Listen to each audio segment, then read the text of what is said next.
I'm visiting today with Stephen Larson, a candidate for mayor of Mitchell. Stephen, why are you running for mayor? I'm running for mayor to bring a more progressive, forward-looking attitude to the mayoral office. I feel like our city has been blindsided by a few problems that have been growing for a while, and I want to get us more prepared for the future and planning a little bit farther out than the immediate future. What special skills or knowledge would you bring to the mayor's office? I think one of my strong suits is communicating with others. I was a tutor for 5 years in college, and so just my ability to get people on board in order to express ideas in ways that people can understand. People learn in different ways and they understand differently. And so being able to convey the same thoughts with different words often gets people who generally disagree, even though they're saying the same thing, onto the same page. I also come from a strong troubleshooting background. And so it's looking at the problem, figuring out what you know, figuring out what you don't know, so that you can learn all the facts and find a solution, knowing where you are, where you need to be, and actually finding the path forward. Stephen, describe your management style.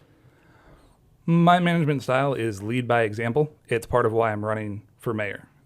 My generation, as a stereotype, is generally uninvolved. And so this is my doing something. I'm going out there, I'm leading the way. If I can run for mayor, I can get other people involved.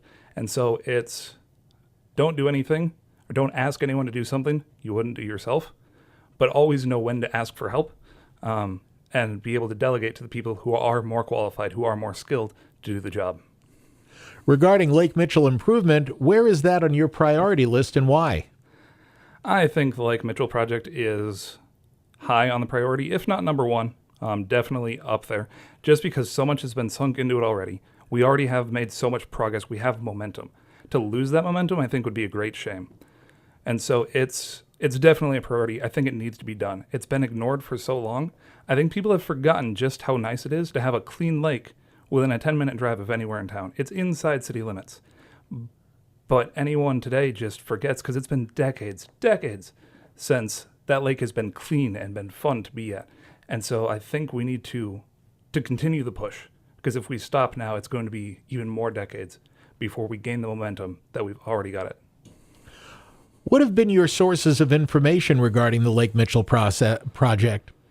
So my sources have been the newspaper and city council meetings, also the Lake Committee.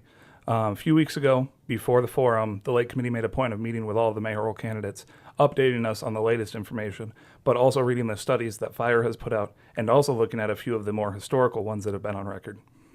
What are your thoughts regarding placing the final decision on Lake Mitchell improvement in the voters' hands?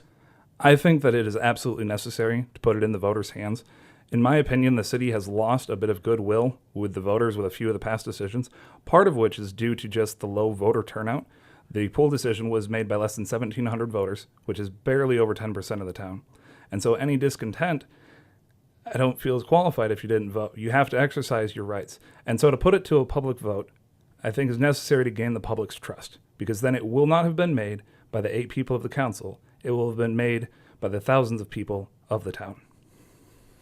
Stephen, Mitchell Main Street and Beyond is working toward establishing a business improvement district to raise funds toward improving the downtown Main Street area.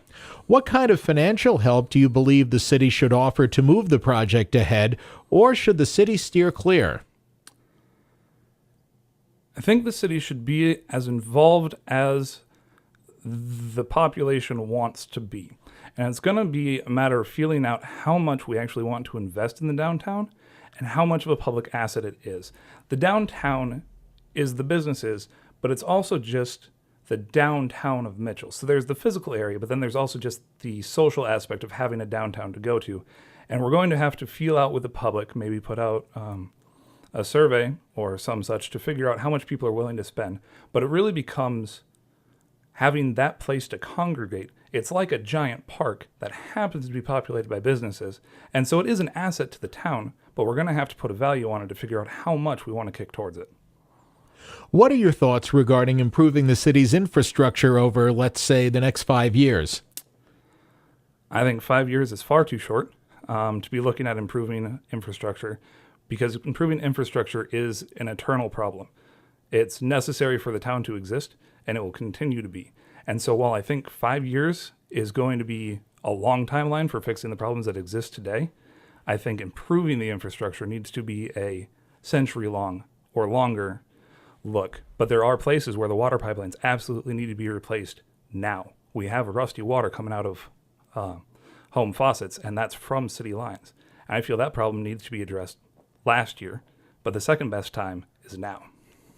What are your thoughts on the state of public safety in the city of Mitchell? I've been really happy with public safety, with their response times. I've had to call them a few times. I've been witness to a few accidents that have happened. And their responses have always been great. I've not personally had a bad interaction with the police. I think they do a wonderful job. I think the fire department does great. And I think it's just continuing to build on and to assist them and to build the public relations so that people appreciate the risks they're taking, the job they're doing for us, and the invaluable service they provide to us as a town. Stephen, what do you feel is the mayor's role in maintaining order and decorum during council meetings? And would you seek extra training for yourself and the city council to reach that goal? I think the mayor is a figurehead, a very important figurehead, who really reflects the state and the commitment of the town. And so that carries over into the city council meetings, because those are when the business of the town happens. And so it's a very concentrated portion of time when really the entire attitude of the town comes into play. And so I think the mayor needs to reflect how the town is feeling, which should be with respect to opposing views, respect for everyone's time, making sure that things get done in an orderly fashion while still taking the time necessary to listen to everyone. I think it's kind of the mayor's role to play referee, only become involved when necessary, but definitely keep an eye to make sure that it is going smoothly. Stephen, is there anything else that you'd like to share with us? Just want to say thank you for taking the time to do this interview.